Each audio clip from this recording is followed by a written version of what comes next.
Hello bourbon fans. Today's gonna be a little different kind of video. As you can see, I have in front of me not bourbon. These are tequila samples that were sent to me. I've never had tequila other than in a mixed drink or a quick shot of it. So I'm curious what all the hype is about tequila. Before me, we've got 4 different varieties. Let's give it a try. Here we go. Hey, I'm Tim, the Suburban Dad. Yes, even though this is a bourbon channel, I'm trying some tequila today. So I had a guy reach out. He's a rep for a few different companies, including tequila. So he sent me some samples and I thought, well, heck, I'll give it a try. I'm a bourbon guy, but we'll see what this is all about. So with tequila, I know nothing about it other than it's made with agave, and there's different varieties. Some are aged, some are not. All these tequilas are from El Bandido Yankee. So we've got Blanco, Plata 47, Reposado, and Añejo. So what do these terms mean? Because if you're like me, this probably mean nothing. Blanco is unaged, so it's very clear, it looks like water, 80 proof. Plata, according to the internet, is synonymous with Blanco, but this company is labeling it as their higher proof Blanco, so it's 94 proof instead of 80 proof. Also unaged, totally clear, looks like water.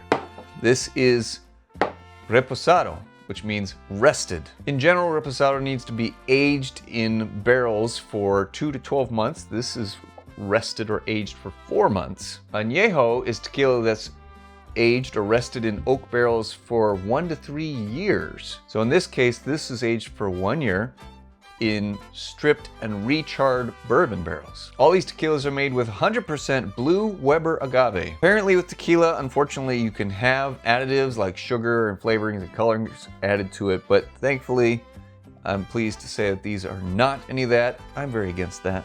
Just give it to me straight, whether it's bourbon or tequila or whatever. So typical tasting notes for tequila, the unaged stuff tends to be more bright, crisp, earthy, vegetal, citrus, little spice, while the older ones can be more leather and tobacco, caramel. All that sounds pretty good in its own right. So enough chit chat, let's get to this. This is the Blanco, so this is 80 proof. It does have a pretty bright nose to it.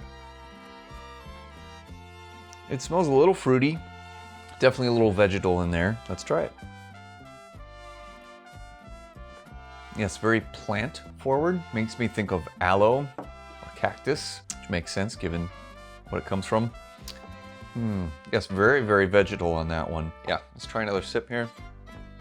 Very vegetal, a little tiny bit of sweetness, but it's not like a mezcal, which is a smoked form of tequila, but it's, wow, it's not alcohol ethanol-y, but it's just very vegetal. I have no better word for it, like cactus. If you've ever had nopales at a Mexican restaurant, tastes kind of like that. So not bad, but also not something I would enjoy just sipping on. I might have it with a meal if I made tacos or something like that. It'd probably be fun to drink it with that, but not by itself. On to the Plata, which is the same thing as the Blanco, only it's higher proof, 14 points higher at 94 proof.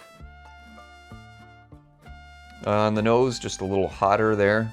Just a hint of an ethanol with just feels warmer. Maybe a tiny bit more caramel on the nose.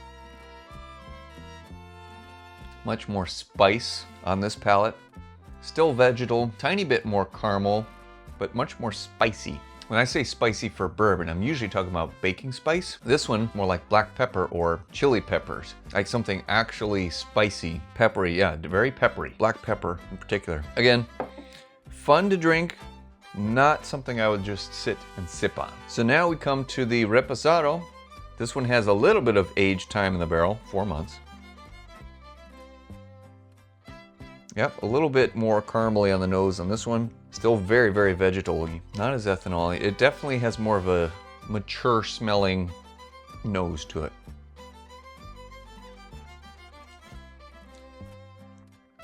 Yeah, spicy cactus.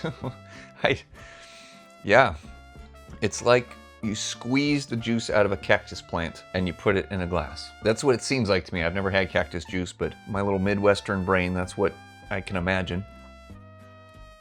I thought I was gonna like the aged one more. I do not like that one. Honestly, probably the regular Blanco has been the most agreeable so far. All right, last but not least, let's try the Añejo. This one is aged for a whole year in an ex-bourbon barrel that's been stripped down and recharred. Easily the most mellow and caramely and sweet on the nose. All right, let's give it a try. Now here, this is a lot closer to something I could sip on.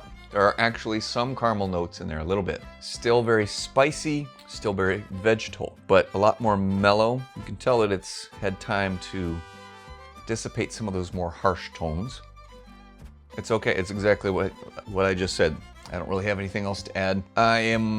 If this is any indication of what tequila is like to sip on, and believe me, I get it from the bourbon world, if you just trade one lineup from one company that was not great, that could totally skew your opinion and be totally wrong given the variety that there is in the bourbon world. So with all the tequilas out there, I know that there's other varieties. I'm not claiming to say that this is the end-all be-all sample for it, but I can safely say I'm not a tequila guy so far. It's something that I would have in a mixed drink, or maybe by itself, or if I'm eating food that is on the same theme, Mexican, tacos, that kind of thing.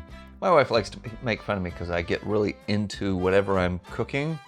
Yes, I love to cook.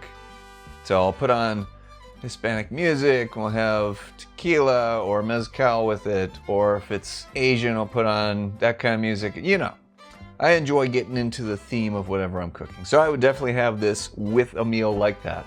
By itself, no, not interested. Are you a tequila fan and a bourbon fan, or are you just a tequila fan? Let me know in the comments. And have you tried El Bandito Yankee? Are there other brands that you would say, oh, you need to try this bottle if you're a bourbon lover, because that's the tequila that will get you started? I really don't need to get into another hobby that involves buying bottles of alcohol, but I'm curious, is there another bottle out there that would make me say, oh wow, I like this, I could sip on it neat? Let me know. Thanks for watching, guys. I appreciate the support. As always, cheers.